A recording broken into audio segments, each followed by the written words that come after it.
বন্ধুরা, আপনাদের সকলকে আমাদের চ্যানেলে স্বাগত জানিয়ে ডিএনএ বাংলা দর্শক বন্ধু যারা রয়েছেন, যারা কন্টিনিউ এই চ্যানেলকে ফলো করেন এবং বহুদিন ধরে যারা রিকোয়েস্ট করছিলেন ভিডিও করার জন্য, কারণ আমরা লাস্ট প্রায় আগস্টে তো কোনো ভিডিও করিনি, গতকালকে একটা করেছি। এবং যদি আপনারা ফলো করেন লাস্ট 10-15 ডেজ আমরা কোনো ভিডিও বানাইনি, তার কারণ আমাদের ভিডিওতে অনেকের প্রবলেম হচ্ছিল এবং অনেকেই চাইছিল না যে ভিডিও করি আমরা।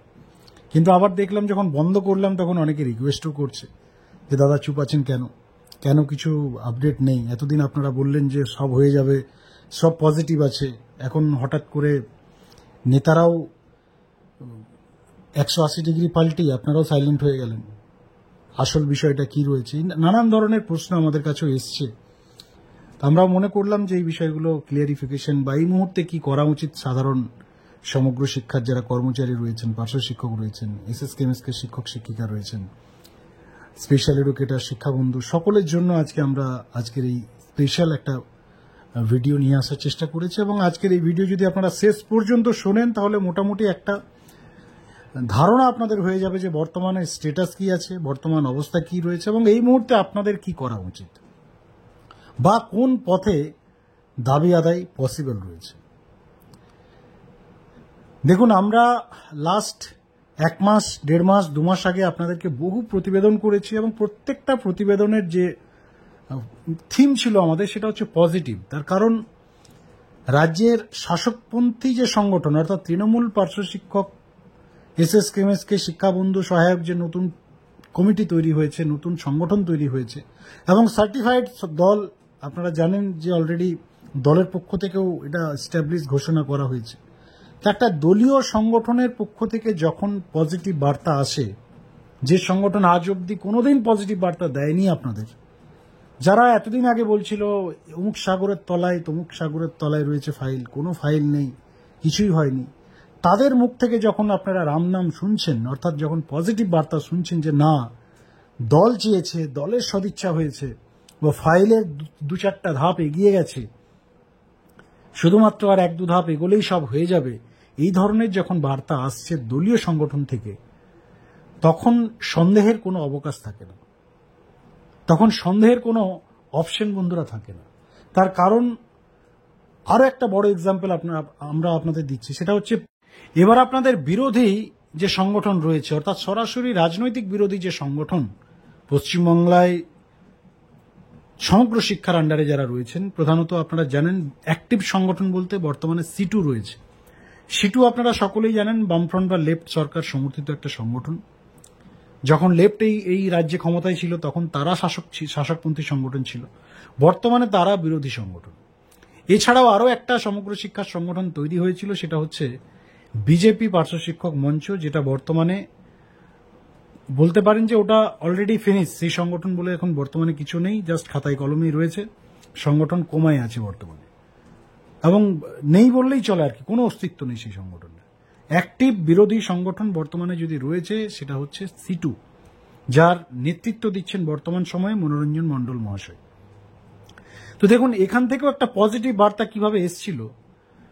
দেখবেন সিটু যখন সাইলেন্ট মোডে থাকে, সিটু সংগঠন যখন রাস্তায় না নামে, তারা যখন সাইলেন্ট থাকে, তাদের মুখ থেকে যখন এই ধরনের কথা আসছে যে না ফাইল আছে, কাজ চলছে, সদর্থক জায়গায় সিচুয়েশন আছে, তাদের মুখ থেকে যখন পজিটিভ বার্তা আসছিল, তার কারণ দেখুন রাস্তায় নামার ক্ষেত্রে তারাই সবসময় মানে অগ্রণী ভূমিকা পালন করে। অলওয়েজ যে কোনো সময় আপনারা দেখেছেন, মানে আজ 2011 পর 2011 তৃণমূল কংগ্রেস ক্ষমতায় আসার পর রাস্তায় নামার জন্য সব থেকে আগে তারা এগিয়ে থাকে একমাত্র সংগঠন, সেটা হচ্ছে সিটু। তাদের মুখ থেকে যখন সাইলেন্ট থাকার কথা বলা হচ্ছে, তারা যখন বলছে যে এই মুহূর্তে আন্দোলনের প্রয়োজন নেই, এই মুহূর্তে আমরা অপেক্ষা করব, সময় দেব, তার মানে কি?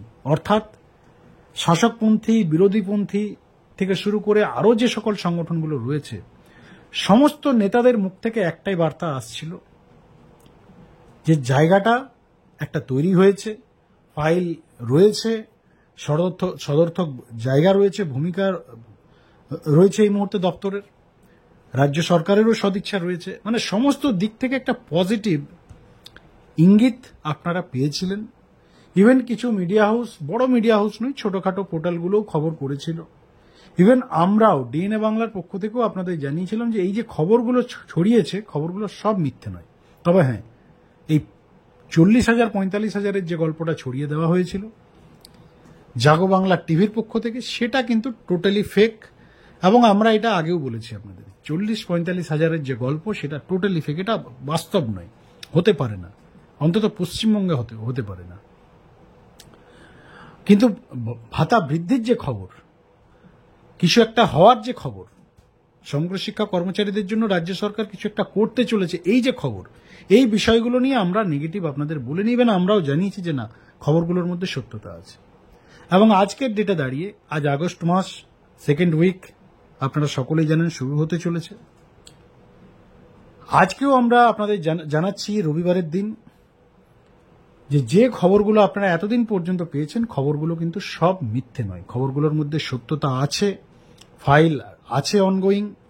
এবং শাসকপন্থী সংগঠনের পক্ষ থেকে যে খবর দেওয়া হয়েছিল, অন্যান্য সমস্ত সংগঠনের পক্ষ থেকে এখনো পর্যন্ত যে খবরগুলো দেওয়া হচ্ছে, সব মিথ্যে নয়, পজিটিভ জায়গা এখনো আছে। অপেক্ষা কিন্তু আরো কিছু সময় আপনাদেরকে করতে হবে, কারণ অপেক্ষা ছাড়া বর্তমান সময়ে আর কোনো অপশন নেই। বর্তমান সময়ে অপশন নেই। দেখুন, রাস্তায় নামার যে সময় সেটা সব দিন আছে, এমন নয় যে বিধানসভা ভোট রয়েছে পরের বছর, মানে 7-8 মাস পরে, মানে এখন আপনি রাস্তায় নামলেই আপনার দাবি পূরণ করে দেবে সরকার। এই থিওরিতে যারা আছেন বা ভাবছেন বা মনে করছেন, বা যারা এই ধরনের চিন্তা ভাবনা রাখছেন মাথার মধ্যে, আমরা তাদেরকে এটাই বলবো যে আপনারা 2021-এর আগের সময়টাতে চলে যান। এর থেকে অনেক বড় বড় আন্দোলন হয়েছে। ঐক্যমঞ্চ 70-72 দিন বসেছিল বেতন বৃদ্ধি করার জন্য ভোটের আগে। সবার বেতন বৃদ্ধি হলো, পার্শ্ব শিক্ষকদের তাকায়নি মুখ্যমন্ত্রী।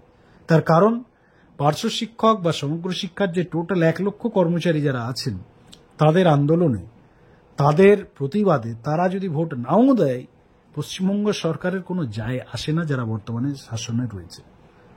ইভেন শুধু সমগ্র শিক্ষার কেন, আমরা যদি পশ্চিমবঙ্গের টোটাল কর্মচারী 12 লক্ষ এই মুহূর্তে এমপ্লয়িজ রয়েছেন, আনুমানিক, এক্স্যাক্টলি ফিগার আমরা বলছি না, কম বেশি হতে পারে, কিন্তু আনুমানিক 12 লক্ষ কন্ট্রাকচুয়াল পার্মানেন্ট মিলে যে কর্মচারী রয়েছে, তারাও যদি সরকারের বিপক্ষে থাকে, তাও সরকারের কোনো যায় আসে না। এটুকু আপনারা মাথায় রাখবেন। তার কারণ 12 লক্ষ ফ্যামিলিকে সরকার কিছু দেওয়ার থেকে, আপনারা সাধারণ লজিক একটু বুঝুন, 12 লক্ষ সরকারি যারা অলরেডি কাজ করছে, চাকরি পেয়েছে, কিছু একটা দিচ্ছে সরকার, তাদেরকে বেশি কিছু, আরো কিছু দেওয়ার থেকে 50 লক্ষ, 1 কোটি, 2 কোটি, 2.5 কোটি বা 5 কোটি ধরে নিন, পাবলিককে যদি সরাসরি 500 টাকা, 1000 টাকা, 1,500 টাকা সরকার দেয়, আপনারাই বলুন বেনিফিটটা কোন দিক থেকে বেশি আসবে। 5 কোটিকে 1,500 টাকা, 1000 টাকা, 1200 টাকা সরাসরি ব্যাংক অ্যাকাউন্টে যদি দেওয়া হয়, যেটা আজ অব্দি তারা কোনোদিন পায়নি, তারা বেশি সরকারের পক্ষে দাঁড়াবে, ভোট দেবে, বা সরকারের ভোট ব্যাংকের ক্ষেত্রে লাভবান হবে সরকার, নাকি 12 লক্ষ কর্মচারীর আরো কিছু দিয়ে দেওয়া, সে ডিএ হতে পারে, ভাতা বৃদ্ধি হতে পারে। বুঝতেই পারছেন, সাধারণ লজিক, সাধারণ অঙ্ক, এই বাস্তব সত্যটা মাথায় আগে ঢোকান যে কর্মচারীদের আন্দোলনে ভোট ব্যাংকে কোনো ইফেক্ট পড়ে না সরকারের, কোনো চাপ ক্রিয়েট হয় না সরকারের। আগে হতো, বর্তমান সময়ে কোনো ভ্যালু নেই, কারণ বর্তমান রাজনীতি টোটালি চেঞ্জ হয়ে গেছে। এখন ডাইরেক্ট বেনিফিশিয়ারি রাজনীতি চলছে। তো এই জায়গায় দাঁড়িয়ে যেটা করণীয়, যেটা করা উচিত, এই মুহূর্তে আপনাদের কি পদক্ষেপ নেওয়া উচিত, সেই বিষয় নিয়ে আমরা আজকে জানাবো আপনাদের। দেখুন, এখনো পর্যন্ত যা রিপোর্টিং, তাতে নেগেটিভ কিচ্ছু নেই, পজিটিভই আছে। অপেক্ষা করতে হবে, ভরসা রাখতে হবে।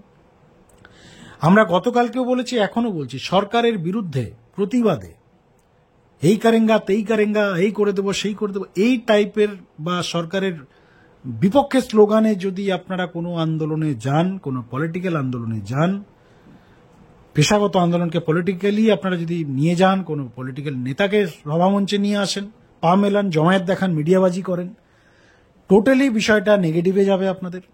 এই মুহূর্তে যেটা করা উচিত, আমরা গতকালকেও বলেছি, রাম শ্যাম যদু মধু, শিক্ষামন্ত্রী, এই সচিব, এসপিডি, কাউকে কিচ্ছু জানানোর দরকার নেই, দেওয়ার দরকার নেই। একটাই জায়গা, সেটা হচ্ছে রাজ্যের মুখ্যমন্ত্রী মমতা বন্দ্যোপাধ্যায়। সরাসরি রাজ্যের মুখ্যমন্ত্রী মমতা বন্দ্যোপাধ্যায়ের কাছে ভাতা বৃদ্ধির জন্য একটা যদি গণ ডেপুটেশন দেওয়া যায় সম্মিলিতভাবে সরকারের পক্ষে থেকে, যে দিদি আমাদের কিছু হয়নি, বর্তমান সময়ে প্রয়োজন রয়েছে, আজ এত বছর আমাদের কিছু হয়নি, সংসার চলছে না, এই মানে বাস্তব বিষয়টা সামনে রেখে যদি সরাসরি মুখ্যমন্ত্রীর কাছে একটা রিকোয়েস্ট করা যায়, একটা দৃষ্টি আকর্ষণ করা যায়, একটা ডেপুটেশন দেওয়া যায়, রাস্তায় নেমে সে মিছিল করে হতে পারে, 10,000 আসতে পারে, 5,000 আসতে পারে, 25,000ও রাস্তায় নামতে পারে, রাস্তায় নেমে মিছিল করে হোক, ব্যানার নিয়ে হোক, মুখ্যমন্ত্রীর কাছে গিয়ে একটা ডেপুটেশন, একটা স্মারকলিপি, একটা দাবিপত্র যদি দেওয়া হয় এবং সেখানে মিডিয়াবাজি হতেই পারে, দৃষ্টি আকর্ষণ হতেই পারে, সমস্ত দিক থেকে বর্তমান যে ডিজিটাল যুগ, সেই ডিজিটাল যুগের সমস্ত বিষয়কে, সমস্ত মাধ্যমগুলোকে সাপোর্টে নিয়ে মুখ্যমন্ত্রীর কাছে যদি পজিটিভলি যাওয়া যায়, কোনো অসুবিধা নেই, যাওয়া যেতেই পারে এবং এই মুহূর্তে যাওয়া দরকারও রয়েছে। ধরে রাখুন সব পজিটিভ আছে, হওয়ারই আছে, 6 মাস পরে হবে এই ডেপুটেশন, এই কর্মসূচি মুখ্যমন্ত্রীর কাছে একবার দরবার করলে হয়তো সেই 6 মাসেরটা 2 মাসেও হতে পারে রিলিজ, কিন্তু ক্ষতি কিছু হবে না। কিন্তু হ্যাঁ, সরকারের বিরুদ্ধে যদি কোনো আন্দোলন করা হয়, রাস্তায় বসে যাওয়া, ধর্ণা করা, মিছিল, মানে এই টাইপের যদি সরকারকে ব্যতিব্যস্ত যদি কোনো আন্দোলন হয়, তাহলে কিন্তু বিপক্ষে যাবে পুরো বিষয়টা। একদিনের কর্মসূচি নেওয়া যেতে পারে, সেটাও সরকারের পক্ষে থেকে। এই হচ্ছে আমাদের প্রেডিকশন, আমাদের মতামত, এবং বাকিটা আপনাদের ইচ্ছে। আপনাদের সকলেই শিক্ষিত মানুষ, বুদ্ধিজীবী মানুষ, ট্রেনিং প্রাপ্ত মানুষ, হায়ার এডুকেশনে কোয়ালিফাইড আপনারা, আমাদের থেকে নিশ্চয়ই আপনাদের বুদ্ধি আরও বেশি আছে, নিজেদের বুদ্ধিকেও কাজে লাগান, ভাবনা চিন্তা করুন, সবকিছু বুঝে দেখুন, তারপর আপনাদের সিদ্ধান্তটাই চূড়ান্ত। আমরা জাস্ট আমাদের এই মুহূর্তে কি করা উচিত আমরা একটা আলোচনা করলাম, নেওয়া না নেওয়াটা সম্পূর্ণ আপনাদের দেওয়া, কাউকে কোনো বাধ্যতামূলক আমরা এই ভিডিওটা করিনি যে আপনাদের সাজেশন নিতেই হবে, ইচ্ছেটা আপনাদের, সিদ্ধান্তটাও আপনাদের, ভাবনা চিন্তা করেই